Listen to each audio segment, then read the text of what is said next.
तर मंडळी आपण 3 तास पाळीमध्ये थांबलो आणि फायनली आपलं इतकं छान दर्शन झालेलं आहे.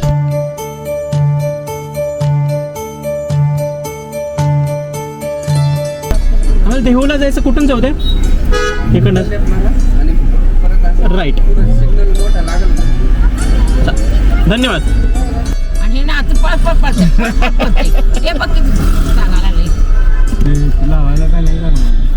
नमस्कार मंडळी, मी सागर पुन्हा एकदा स्वागत करतो आपल्या चॅनलच्या एका भक्तिमय व्हिडिओमध्ये.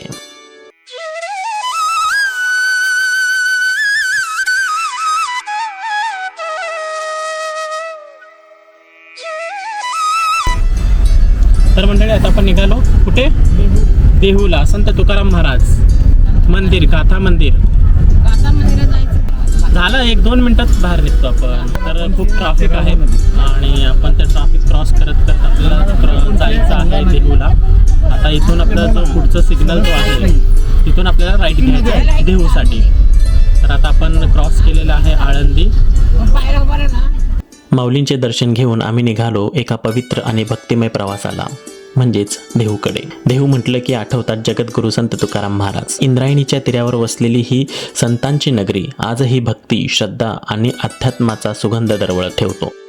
तर आता आपण देहूकडे मार्गस्थ झालेलो आहे. तर आता आपण बघूया कसा प्रवास होत आहे आणि आपण भेटूया देहूला. संत तुकाराम महाराज की जय. तर मंडळी आता आपण हाकेच्या अंतरावर आहे. देहू इथे पोचलो आपण. आय थिंक मला वाटतं 500 मीटर अंतर आहे. आपण पोचू आणि आपण देवदर्शनाला जाऊया. पण इथे एक बस स्टॉप होता ना कुठेतरी, है ना? दर्शन करू देवाचं. पहिलं गाथा मंदिर पाशी आलो मी. देहूमध्ये पोचल्यावर सर्वप्रथम आम्ही गाथा मंदिरचे दर्शन घेतले. मंदिराच्या प्रत्येक भिंतीवर कोरलेले तुकोबारायांचे अभंग पाहताना मन भक्तिभावाने भरून आले. संतांच्या विचारांचा खजिना इथे जिवंत असल्याची अनुभूती आपल्याला मिळते. तर मंडळी आता आपल्याला जायचं होतं देहूला, पण आपण पोचलो गाथा मंदिर इथे. गाथा मंदिराचं दर्शन घेऊया. गाथा मंदिरचं दर्शन झालं की मग आपण जाऊया देहू इथे. चलो. तर मंडळी आज आम्ही पोचलो आहोत संत श्रेष्ठ जगद्गुरू संत तुकाराम महाराज यांच्या पवित्र भूमीत, म्हणजेच संत तुकाराम महाराज गाथा मंदिर इथे. तुम्ही पाहू शकता आमच्या समोर उभं आहे भव्य दिव्य आणि अतिशय सुंदर गाथा मंदिर. मंदिराच्या प्रवेशद्वारातून आत येताच मनामध्ये एक वेगळीच भक्तिभावनाची अनुभूती निर्माण होते. कमानीतून प्रवेश केल्यानंतर सभोवताली दिसणारे हिरवेगार वृक्ष, स्वच्छ परिसर आणि शांत वातावरण मनाला अक्षरशः मोहून टाकते. थोडंसं पुढे गेल्यावर आपल्याला कारंजा दिसते. त्याची रचना परिसराच्या सौंदर्यात भर घालते. मंदिराच्या दिशेने नजर गेल्यावर उजव्या व डाव्या बाजूला उभी असलेले भव्य हत्ती आपले लक्ष वेधून घेतात. त्या हत्तींच्या शिल्पाकडे पाहताना एक राजेशाही आणि दैवी अनुभूती मिळते. वृक्षवल्ली आम्हा सोयरे वनचरे, पक्षीही सुस्वरे आवळती, येणे सुखे रुचे एकांताचा वास, नाही गुण दोष अंगा येत, आकाश मंडप पृथ्वी आसन, रमे तेथे मन क्रीडा करी, कथा कमंडलू देह उपचारा, जानवी तो वारा अवसरू, हरिकथा भोजन परवडी विस्तार, करुणी प्रकार सेवू रुची, तुका म्हणे होय मनासी संवाद, आपुलाची वाद आपणासी. आमचा प्रवास बराच लांबचा झाला असल्यामुळे थोडासा थकवा जाणवत होता. पण जसजसं आम्ही मंदिराच्या दिशेने पुढे जात होतो तसा तो थकवा कुठल्या कुठे नाहीसा होत होता आणि मन भक्तिसरात रंगून जात होतं. त्या ठिकाणी सारंगी श्रुतिका बसली थकून आणि आता आपण वाट पाहतो सगळ्यांची. त्या ठिकाणी असं मस्त भक्त निवास आहे सगळ्यांसाठी आणि त्या ठिकाणी आपल्याला प्रसाद पण भेटतो. मंदिरात प्रवेश करताच मनाला एक विलक्षण शांतता अनुभवायला मिळते. मंदिराच्या परिसरात आणि गाभाऱ्यामध्ये अनेक भाविक शांतपणे बसून नामस्मरण, जप आणि ध्यान करताना दिसत आहेत. कुठेही गोंधळ नाही, धावपळ नाही, फक्त भक्ती, श्रद्धा आणि समाधानाची अनुभूती. दूरदूरच्या गावातून तसेच आळंदी, देहू परिसरातील अनेक भाविक येथे दर्शनासाठी येतात. अनेक जण संत तुकाराम महाराजांच्या पवित्र भूमीचे दर्शन घेऊन नंतर गाथा मंदिरात येतात आणि काही काळ या शांत वातावरणात घालवतात. त्या ठिकाणी आल्यावर मनातील चिंता, थकवा आणि तणाव कुठेतरी विसरून जातो. संपूर्ण वातावरण भक्तिमय, प्रसन्न आणि मंगलमय वाटते. प्रत्येक भाविकांच्या चेहऱ्यावर समाधान आणि अंतर्मनात भक्तीचा भाव दिसून येतो. खरंच हे ठिकाण केवळ एक मंदिर नाही तर मनाला शांतता, भक्ती आणि सकारात्मक ऊर्जा देणारे एक पवित्र स्थान आहे. चला तर मग आता आपण गाथा मंदिराच्या आतमध्ये आणखी पुढे जाऊया आणि या पवित्र स्थळाचे दर्शन घेऊया. मंदिरामध्ये प्रवेश करताच आमच्या नजरेसमोर आली संत तुकाराम महाराजांची भव्य दिव्य तेजस्वी मूर्ती. त्या मूर्तीसमोर उभं राहिल्यावर मन आपोआप नम्र होतं आणि डोळे मिटून प्रार्थना करावीशी वाटते. संत तुकाराम महाराजांची रचलेली सुमारे 4000हून अधिक अभंगाचा अमूल्य ठेवा पुढील पिढ्यांपर्यंत पोहोचावा, त्याच्या विचारांचा प्रसार व्हावा आणि वारकरी संप्रदायाची शिकवण जतन व्हावी या उद्देशाने गाथा मंदिराचे निर्माण करण्यात आले. मंदिराच्या भिंतीवर संत तुकाराम महाराजांचे अनेक अभंग कोरले आहेत. त्यामुळे हे मंदिर केवळ दर्शनाचे ठिकाण नसून ज्ञान, भक्ती आणि संस्काराचे केंद्र आहे. आपलं दर्शन झालंय गाथा मंदिरचं.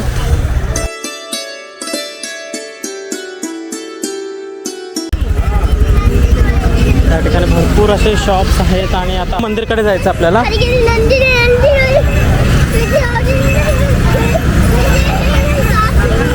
त्या ठिकाणी आता रसचं दुकान आहे, वडापावचं दुकान आहे, त्याचबरोबर बाकी असे किरकोळ दुकान पण आहेत प्रसादाचे वगैरे. तर आता आपण कार पार्किंग केलं आहे, तिथं आपण जाऊया आणि कार घेऊन आपण जाऊया देहूला. तर माझ्यासमोरच गाथा मंदिर आहे. आम्ही त्या ठिकाणी कार पार्किंग केलेलं आणि आम्ही जाऊन दर्शन करून आलो. खूप छान असं गाथा मंदिर आहे. थोडंसं 10-15 मिनटं मी बसलो आणि आता आपण निघालो देहूला. तर मंडळी, तिसरं स्पॉट आहे ते म्हणजे संत तुकाराम महाराज जिथून वैकुंठात गेले ते आपण आता स्पॉट पाहणार आहोत. तर आता आम्ही गोपाळपूर इथे आलो. जगद्गुरू श्री संत तुकाराम महाराज संस्था वैकुंठ गमन स्थान गोपाळपूर इथे आलो आम्ही आता. रामकृष्ण हरी. मंडळी, आता आपण पोचलो आहोत देहू नगरातील अतिशय पवित्र आणि ऐतिहासिक स्थळ गोपाळपूर इथे. ही ती पावनभूमी मानली जाते जिथून जगद्गुरू संत तुकाराम महाराज सदेह वैकुंठ गमनास गेले.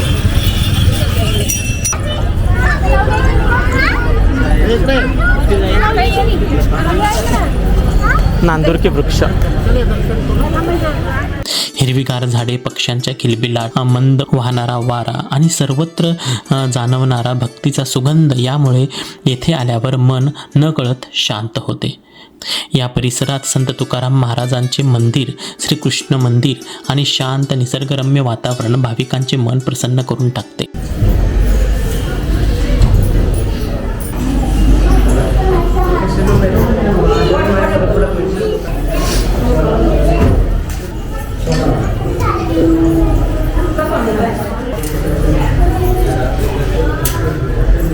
तुम्ही पाहू शकता तो पवित्र नांदुरकी वृक्ष.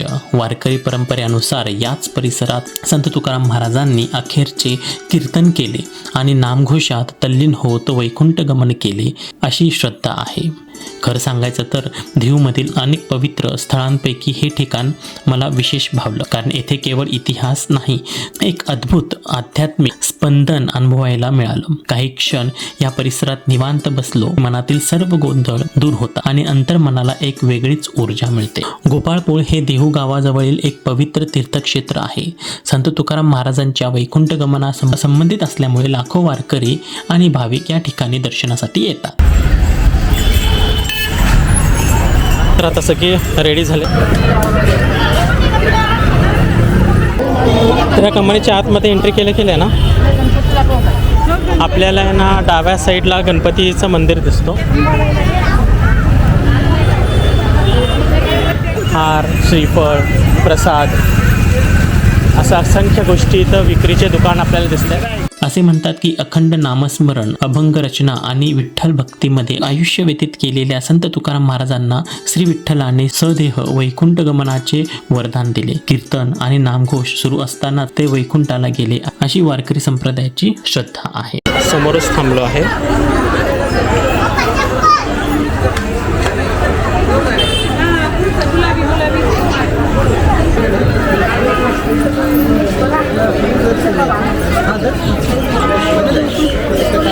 तर आता आपण मुख्य द्वार किंवा महाद्वारच्या आतमध्ये आपण एंट्री करूया.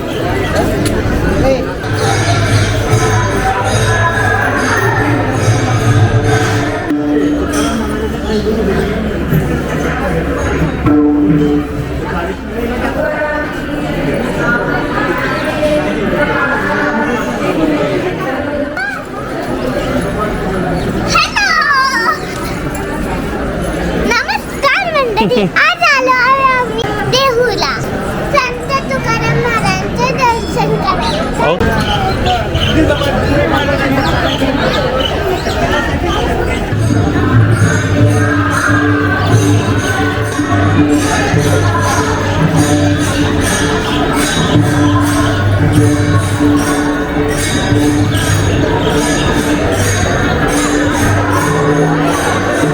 तर मंडळी आजचा हा देहू दर्शनाचा आणि भक्तिमय प्रवास इथे संपवतो. आज आम्ही संपूर्ण कुटुंबासोबत देहू नगरीत दर्शनाचा आनंद घेतला. यामध्ये खास करून मम्मी, पप्पा, रजनी, दर्शन आणि आम्ही सर्व मिळून संत तुकाराम महाराजांच्या पवित्र भूमीचे दर्शन घेतले. या प्रवासात गाथा मंदिर, गोपाळपूर, नांदुर्गी वृक्ष आणि इतर पवित्र स्थळांना भेट देत एक अविस्मरणीय अनुभव घेतला. हा संपूर्ण प्रवास आमच्यासाठी खूप आनंददायी, समाधानकारक आणि भक्तिमय ठरला. या पवित्र भूमीत मिळालेली शांतता आणि सकारात्मक ऊर्जा मनात कायमच साठवून ठेवण्यासारखी आहे. तुम्हाला हा व्हिडिओ कसा वाटला, कोणता भाग सर्वात जास्त आवडला हे आम्हाला कमेंट करून नक्की सांगा. हा व्हिडिओ आवडला असेल तर लाईक करा, चॅनलला सबस्क्राईब करा आणि स्वतःची आणि आपल्या परिवाराची काळजी घ्या. तोपर्यंत पाहत राहा आमचे असेच भक्तिमय, कौटुंबिक आणि मनोरंजक व्हिडिओ. धन्यवाद. पुंडलिक वरदा हरी विठ्ठल श्री ज्ञानदेव तुकाराम पंढरीनाथ महाराज की जय. आम्ही जातो आमच्या गावा, आमचा राम राम घ्यावा, तुमची आमची हेची भेटी, येथून या जन्म तुटी. आता असो द्यावी दया,